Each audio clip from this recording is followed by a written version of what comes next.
Dune Awakening is set to launch in less than 24 hours, and they have released all the server information, as well as the global release times. We have several additional new information, which does include these servers, which you should pick and why. We'll go over different languages for different servers in Europe especially, and which guilds are going where, so that way you have all the information and how to prepare and which server to select. We got a ton to talk about. What's up, World Utopia here, back in with another video. Today we're checking out all things Dune Awakening. Let's jump into what server you should pick and why. And yes, that means that Dune Awakening did release what servers there are and their names. So here we have a full comprehensive list of Europe, North America, which includes US Central, US West, East, Asia, South America, and Oceania. Now down below here you might be confused, but this says the Sietches. Now Sietches are servers inside the world servers. So there's a list of the worlds that you will pick. Within each of those there will be 20 different Haga basins, with each Haga basin being 40 players. That means around 800 players per world, at least that are active at one time. So for example here, if you did pick Broken Stone as your US server, inside Broken Stone would then be these 20 Sietches. So it would be Sietch Abir, Sietch Al Rab, Sietch Barkan, etc, etc. That same will apply to the next server over. So even if you pick US West Dayside, that's also going to contain those same 20 Sietches. So again, you have to pick your world, and then within the world you'll be able to pick your Sietches. Those Sietches will allow you to transfer to any of those. So somebody will have to be playing inside the same world that you select, but not in the same Sietch, meaning you can visit anybody on any of those 20 different Haga basins, where all 20 Sietches within the world server will share the same deep desert and social hubs, but each server will have its own persistent Haga basin. Again, you can visit anybody within that.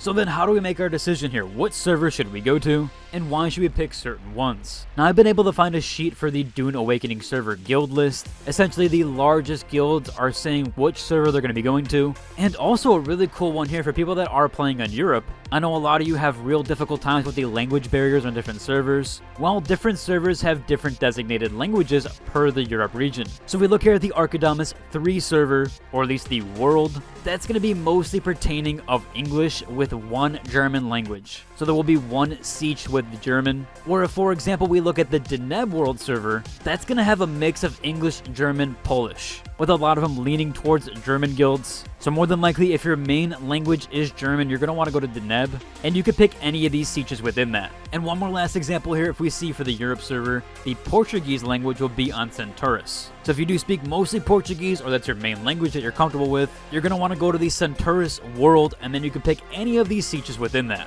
So pretty cool there. I know a lot of people from Europe do have difficulties picking correct servers based on their languages. Well, this list and guide should show you exactly what server to pick, where guilds are going, and what languages each are picking. Super cool there, really like this list. This is super handy. Now speaking of that, there are specific servers that you could choose and why. So other than people from Europe and other countries picking specific ones based on their language, there's also a subset reason why you might want to select a different server. So this one, for example, is based on guild type. These are on the US East servers, and this guild has put in here the Dragon Punchers. They're going to be taking up mostly 2 different Sietches. So they have a guild size of 27 players here, where on the other Sietch they have another size of 38 players. So this one's probably going to be very populated and have a long queue time because this guild is taking up 2 different Sietches. So those specifically might have a longer queue pop, and they also, as you see on the right side, only have 13 and 2 slots available. So this guild is almost taking up 2 entire Sietches. But that does mean the Vela World server might be pretty populated, so you might actually want to go here depending if you want to play with this guild as well. You might want to avoid these 2 Sietches specifically, which are the Sietch Rafana and Sietch Sandrat, as that's where their guild is making their home bases, but overall you can take up these if you want to as well. That means you'll be able to play alongside this guild, or you can even play against them. Again, this thing is very handy. A lot of guilds are picking out where they're going to be going. This list is constantly being updated, so more than likely it's probably going to be continuously updated all the way until the 10th. Even though, yes, the game is launching June 5th, at least if you do have the Head Start version, but I guarantee people will continuously updating this list on where they want to go.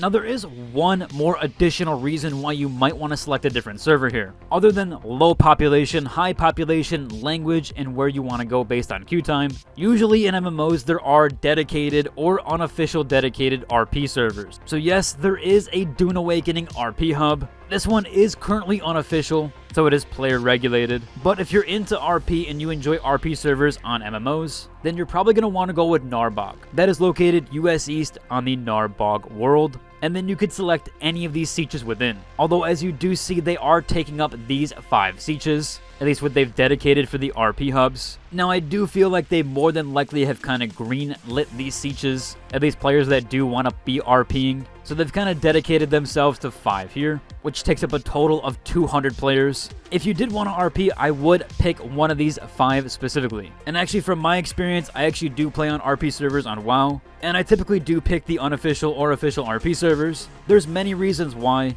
They're normally the most populated and community supported, and they typically are the longest lasting. In fact, if you play on World of Warcraft, Moonguard is one of the most populated and community-driven servers, and it is because of the RP community. It also doesn't have the willing to sell spam and trade chat, where the trade chat is very active, and things like that do potentially eventually get banned. Now again, because this is an unofficial one, it is just player regulated, but there's a plethora of other reasons why you want to go to the RP server. More than likely, I will be picking one of these 5 Sietches, as I would prefer to play with other RPers, and it is just a fun overall experience. Even if you don't RP, you don't have to engage in it. You can still just play for the community, which is mostly the reasons why I do play. But again, I do feel like these servers are going to be the most populated overall. Again, I'll include a link to this list down below so you can make that decision on that and which server you want to pick. Now you might be asking, when does Dune Awakening actually launch? When can you actually pick your server? Well, I do have an image here showcasing the global launch times for both the Head Start and the full launch. Now they have the exact same times, except the Head Start is June 5th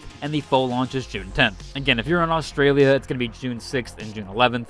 That's just because of the time differences. But this is launching 9 a.m. Central Time, 10 a.m. Eastern, or 7 a.m. Pacific. It is a very early launch start here for an MMO. Normally these launch way later in the day, but it is fairly quite early. Now there is a way to actually help yourself with the queue times. Currently, Dune Awakening does have a character creator. You can download that currently and launch it. That will allow you to pre-make your character and have it ready. Now, there was some tattoo and additional cosmetic things that you could add to your character that exactly aren't in this Dune Awakening character creator, but for the most part, you can have it all ready to go, and you could still edit it when it does come out for launch. So you can pull in your preset and then finish your edits, which should make it a lot more seamless and faster. Speaking of that, you can also pre-download Dune Awakening right now. It doesn't matter if you bought the Head Start or Deluxe Edition, you can still pre-download even if you have the base edition. Now, this was around 34 gigabytes. Actually fairly decently compressed, so not a massive download, but great that they're giving you time before the launch. They also are launching tomorrow with Twitch drops. You can see those here where you do get some additional cosmetics. I might or might not be live streaming.